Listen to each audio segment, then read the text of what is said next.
If you follow my page, you know I usually don't pop live streams on in the morning, but I'm like, I got a few things on my mind and I got a little bit of time. So I'm going to breeze through these topics. If you missed this, my content is suppressed anyways from the YouTube demons. So, just hit that live stream tab. Make sure you subscribe and you can catch all my content on the replay through those various video tabs.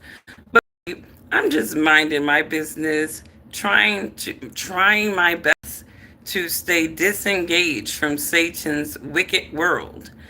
And, obviously, I have to stay some level of engaged in this wicked world, just enough to be dangerous and kind of know what's going on around me. And I see that, Mitch McConnell, first, I mean, I'm seeing reports all over the place about Mitch McConnell. First, he had passed away, and then he was hospitalized, but he's not dead, you know. And, I'm just sitting up here like, what the hell? Literally.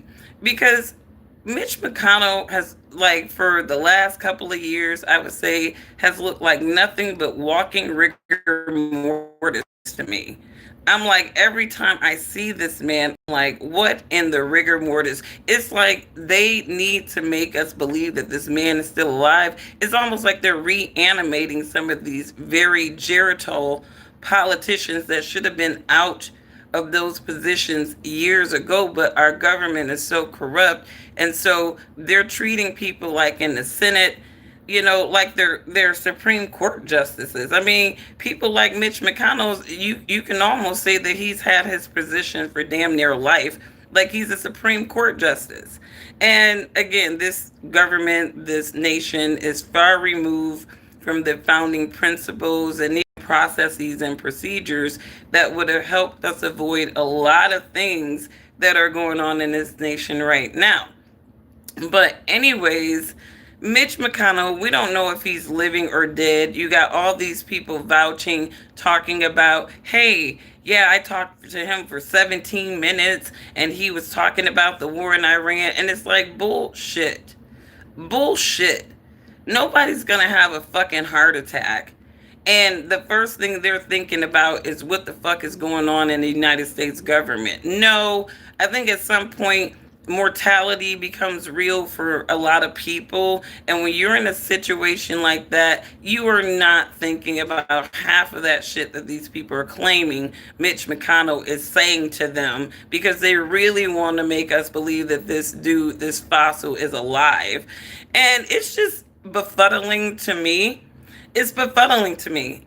Like, this man was found in his home from an apparent alleged heart attack, right? And these people are just fluffing reality of just how this man is talking. He didn't even have a straight sentence when they had him in front of some of these press conferences and all that stuff. And you mean to tell me that this dude is just openly engaging, like this dude is just all there? It's like, get the fuck out of here. And this is how dumb these people, even on the Republican side, think the American people are. These people, I mean, shit, they probably got CERN keeping fossils, corpses alive. Because again, I said Mitch McConnell looked like fucking walking rigor mortis to me.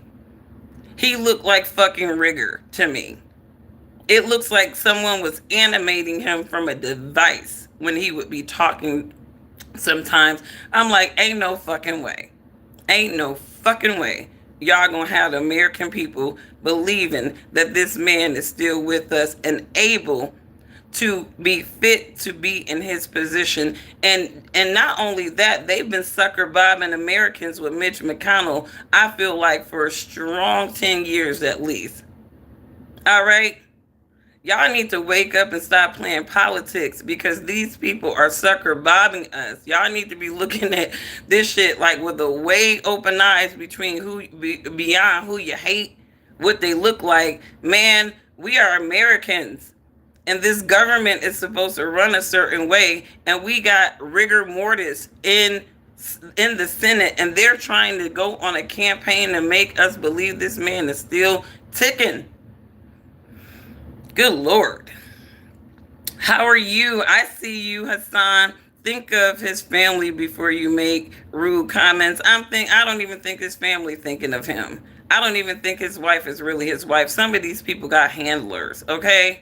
And then their families don't think about the American people when their loved one is out here doing things that screw over multiple people's families in these policies. So, like, here's the thing: a lot of people are celebratory these days when a lot of these crooked ass people just be gone, and ain't nobody thinking about their family. You know why? Because they don't think about other people's families when they doing that shicey shit that short squeeze the average family out of their earnings. So I don't care about these people's families because their families are not programmed to care about mine, yours, or anybody else's. And that's just the bottom line.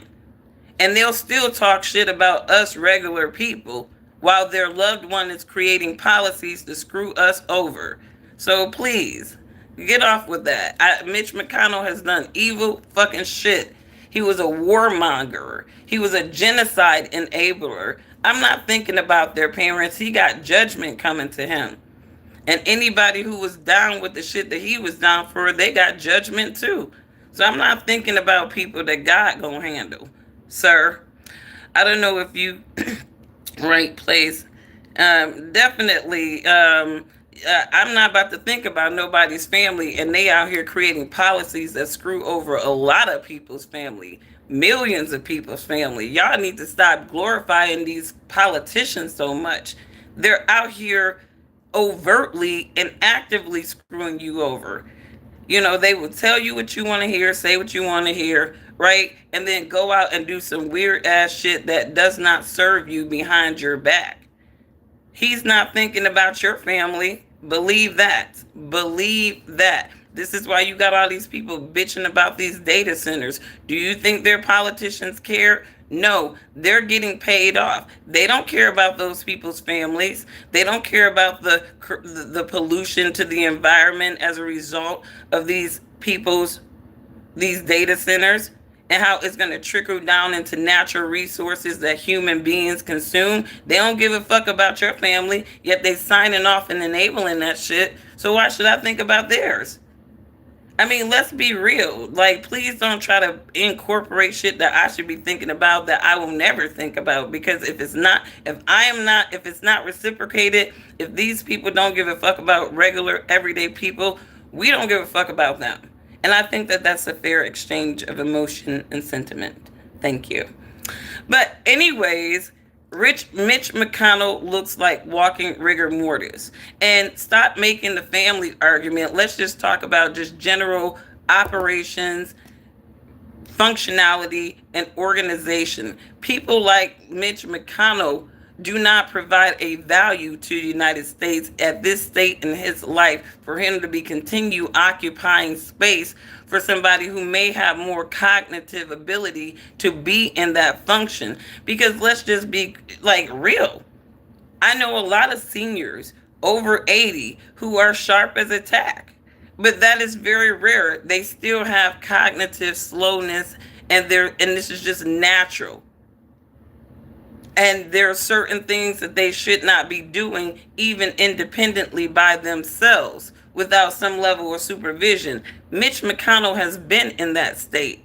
And yet somehow we have still been enabling this man to be in this function as a face of the Republican Party. There's some mental illness there with them folks. I'm sorry. But anyways, the last point I wanted to talk about was there's a viral news story right now concerning a young black 18-year-old young man named Nolan Wells. And Nolan Wells went out 4th of July weekend with some of his friends. And, you know, he happened to be the only friend that was the black friend, right?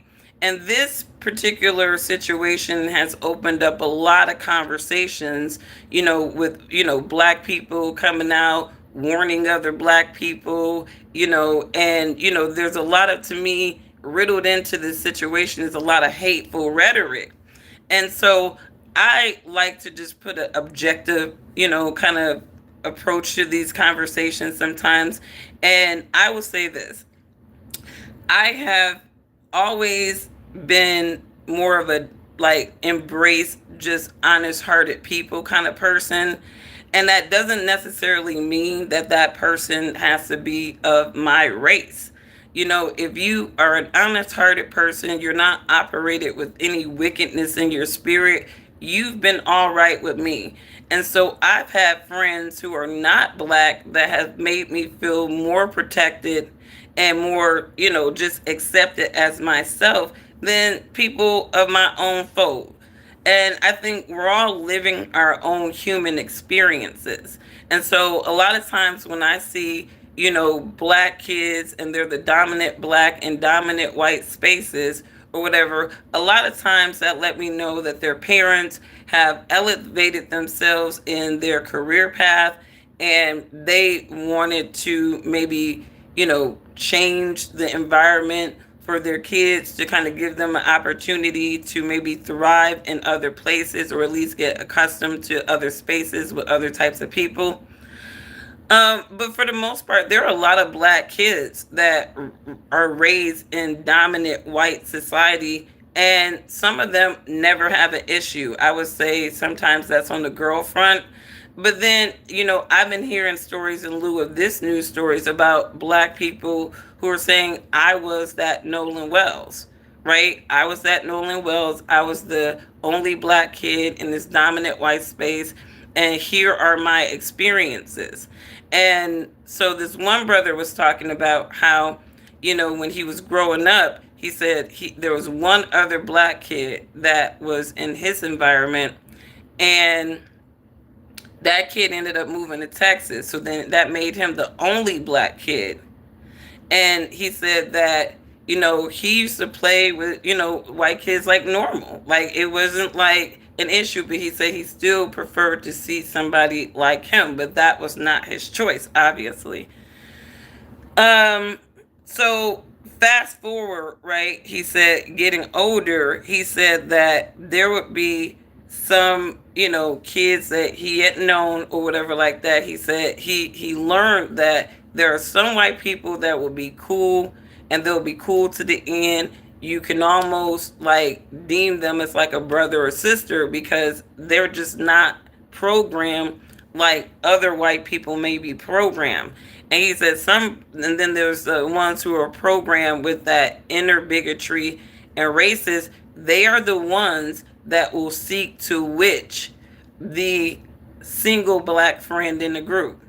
And they are the ones who make it extremely dangerous for black people to be the only black friend in the circle. All right.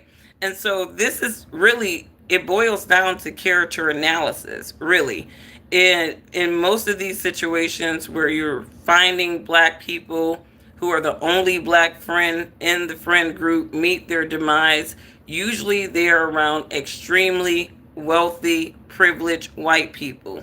You're talking about people that likely had legacies of wealth given to them, and so they don't really even understand the dynamics of life beyond privilege. And sometimes people with that mindset feel like they can do whatever they want to do to other people because they know that they can lawyer up or they can figure out a way to get around the situation so that they can move on with their lives as they have destroyed somebody else's. And this is just, the dynamics of human interaction that we have.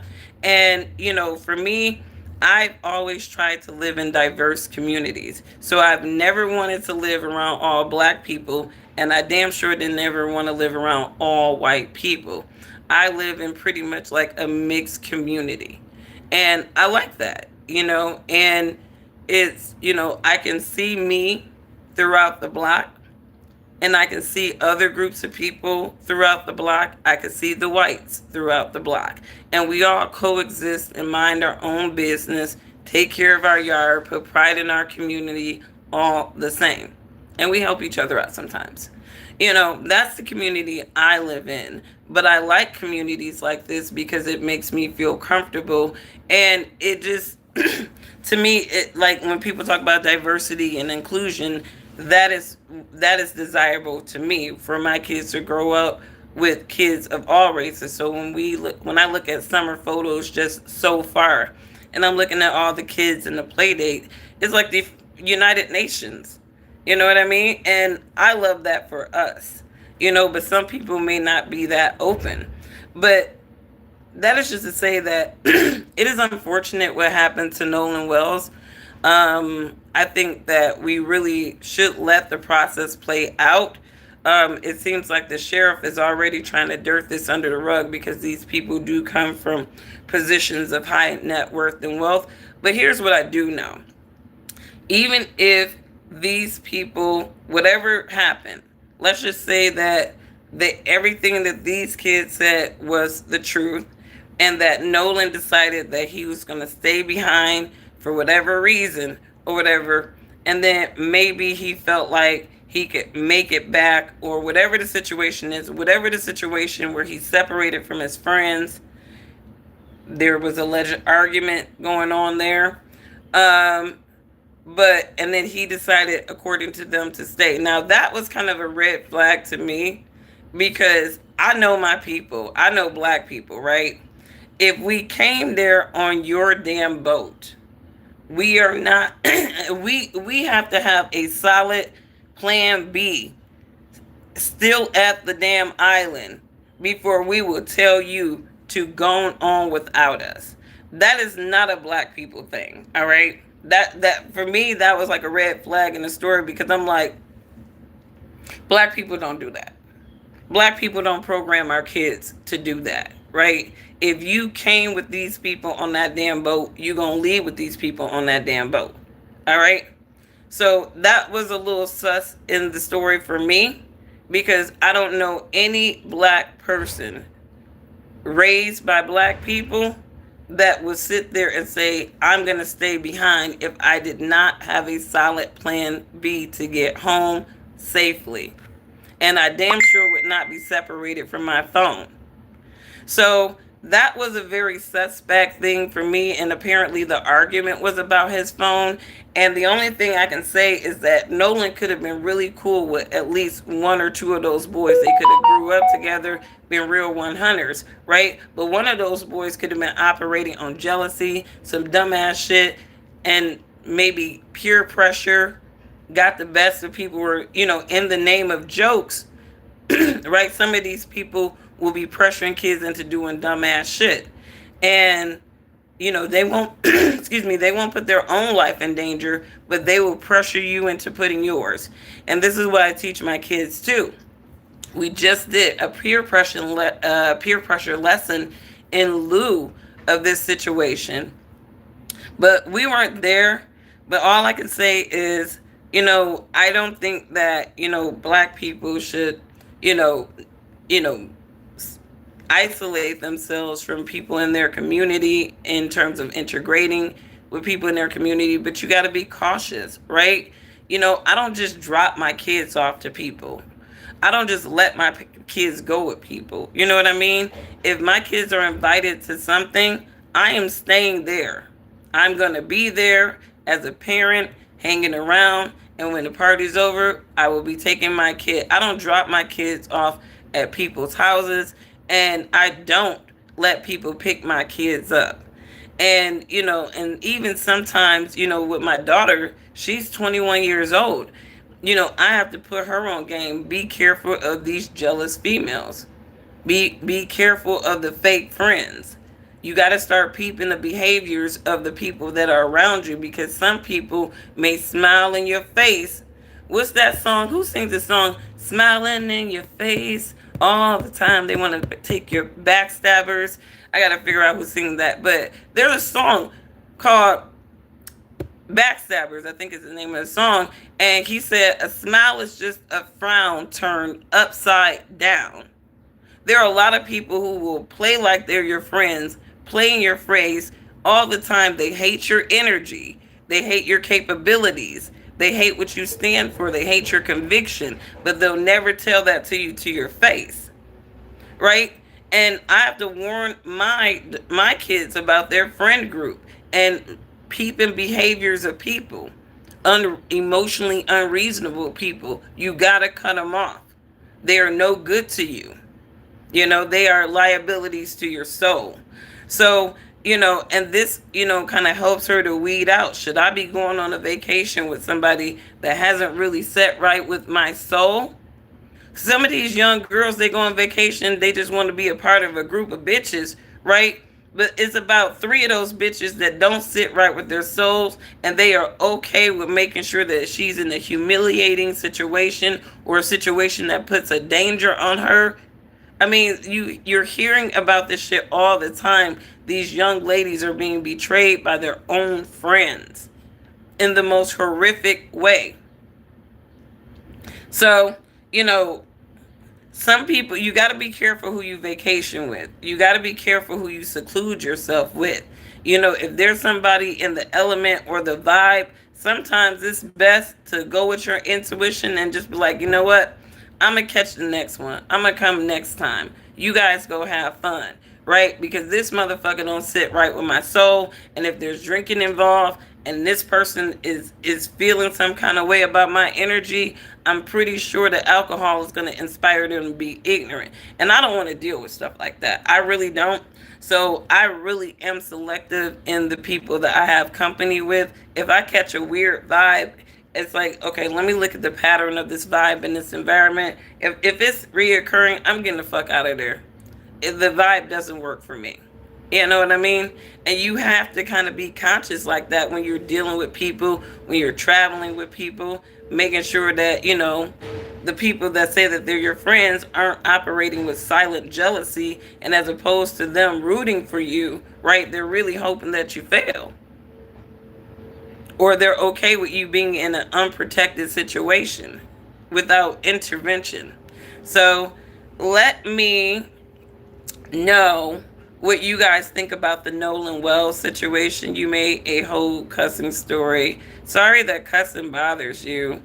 It's just strong language. But some of this stuff deserves strong language because it's ridiculous. All right? It just is. You know what I mean? And I didn't curse anybody. It would be wicked if I was sitting up here cursing people. But I'm not cursing people. I'm using strong language to describe situations that have strong ridiculousness to them. So if that bothers you, this is definitely not the channel for you. But anyways, you guys, let me know what you think about the Nolan Wells situation. A lot of black people sharing their experience about being the only black friend. And some of these stories are very interesting. Some of them are stories of, I never had an issue.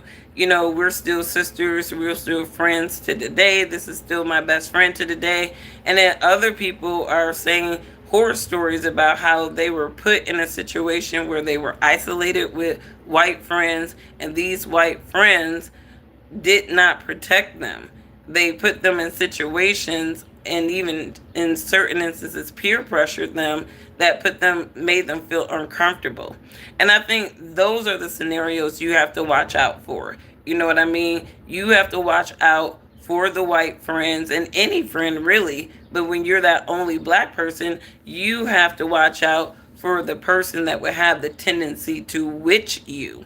And that starts with something not really sitting right with your soul about that person from Jump Street. And you have to disassociate, meaning that I'll go on vacation with you, Becky, but if Susan is there, I cannot go, because Susan has a wicked spirit attached to her soul, and I want to have a good time.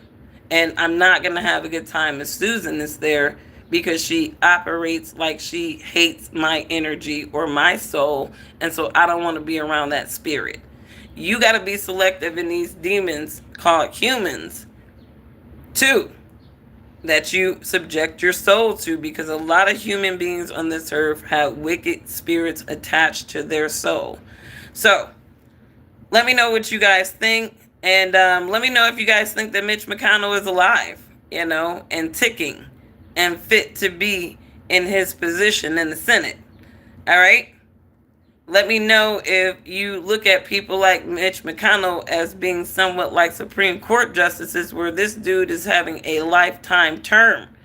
And this is why term limits is such a conversation, because we have a lot of dead people, dead weight, dead intellect in the United States government, satanic intellect in the government, and it's ruining our lives. So if they can stop taxing us out the wazoo and ruining our lives, you know, we wouldn't have to bitch so much about their wickedness. You know what I mean?